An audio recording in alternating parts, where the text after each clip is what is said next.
आपण आज एकदा महाराष्ट्रातील सगळ्यात छोटी शेतकरी बांधवांची बाजारपेठ या ठिकाणी पाहणार आहोत.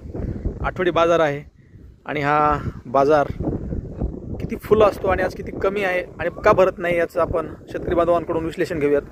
साहेब नमस्ते. काका व्यापारीत का शेतकरीत? शेतकरीत. काय भाव विकाल? चवळी बेभाव विकायला. किती किलो निघाली या शेतामध्ये? 20 किलो 10 किलो. 15 गुंठ्यामध्ये 20 किलो निघाले. 15 गुंठ्यामध्ये 20 किलो निघाली. काही नाही, सध्या त्याला शेती करणं भरपूर अवघड झालेलं आहे. खर्च भरपूर वाढलेले आहेत. काही नाही, शेतीचा काही उपयोग नाही. सोडून देऊन मुंबईला जाऊन ही केलेलं पडतल खाईल. या ठिकाणी शेतकरी बांधवांच्या प्रतिक्रिया आपण पाहणार आहोत आणि शेतामध्ये त्यांनी काय अजून लावले आपण त्यांना विचारूयात. काका दुसरं काय लावलं तुम्ही शेतामध्ये अजून? त्याने भेंडी आहे, थोडी काकडी आहे, भरपूर भाग काही नाही. आज इतका मोठा बाजार भरतो आपला, मार्केटमध्ये माणसांची गर्दी नाही आहे, भाजीपाला नाही आहे. भाजीपाला करायचं शेतकऱ्याने सोडून दिला ना, होईल तेवढं 60% भाव नाही, भाव नसल्यामुळे रोजगार जास्त पैसे दिलेला शेतात लावून काय करावं असं आहे ना. उत्पन्नापेक्षा खर्च जास्त बोलायचं. जेव्हा सोयाबीन काढणी असेल किंवा सोयाबीन मार्केटला येतं किंवा शेतकऱ्याचा माल मार्केटला येतो तेव्हा इथला बाजार किती मोठा असतो किंवा मोठा असतो, भरपूर मोठा असतो.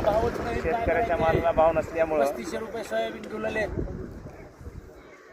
काही नाही हो, शेतकऱ्याचं युट्यूबवर धाडणं चुकीचं आहे का? तर कंडिशन बिकट आहे शेतकऱ्याची.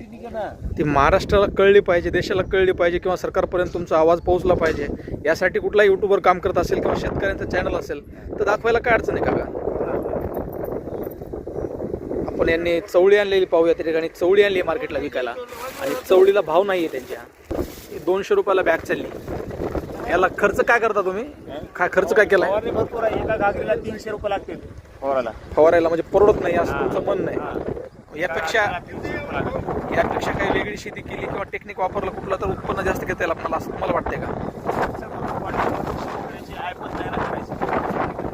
शासनाकडून सध्या महाराष्ट्रामध्ये भरपूर शेतकरी बांधवांना सवलती भेटतात, सबसिड्या भेटतात.